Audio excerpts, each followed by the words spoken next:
Magandang gabi po sa inyo lahat, mga kababayan ko rito sa Barangay BF Homes.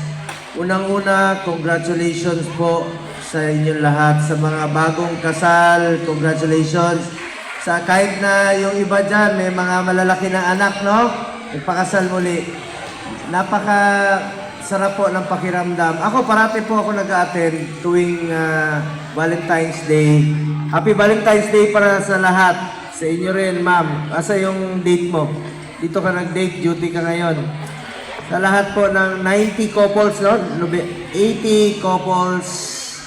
Congratulations po. Ang sarap ng pakiramdam ngayong araw na ito. Timing po na Valentine's Day. Salamat sa mga nag-organize nito, no? Of course, ang ating minamahal na barangay captain, ang aking kaibigan. Alam niyo, Bicol Saro Party List. At taga ano rin po siya, taga dito sa inyong distrito. Kilala ko po itong taong ito, matulungin, magaling. At saka experience na po siya bilang mambabatas.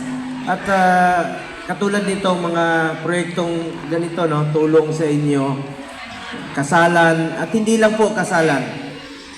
Kilala niyo naman po siya dahil, and of course, ang aking mga kaibigan, dating idol ko rin po sa basketball, pareho kami ng hilig, basket player pa siya noon, naging coach po. Bumalik na rin po siya paging konsel, ating minamahal na Councilor Binky Fabis, palapakan po natin. Ang ating si former councilor, anak ni Mayor Bernabe, no? Anak ni Mayor, ating former councilor running for vice mayor. Ang tatay niya si June Bernabe.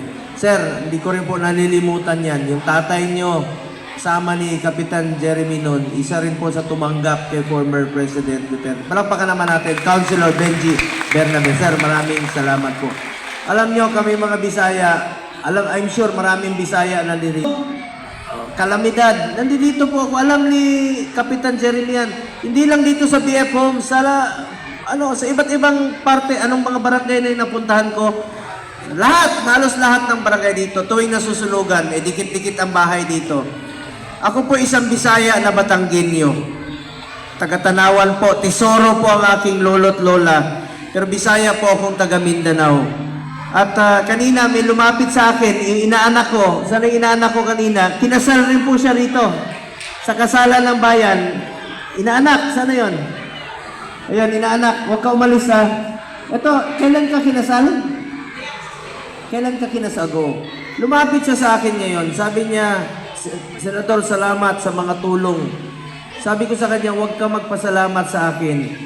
Ako ang dapat magpasalamat sa inyo dahil binigyan niyo po ako ng pagkakataon na makapagserbisyo po sa inyo. Maraming salamat po sa inyo. Importante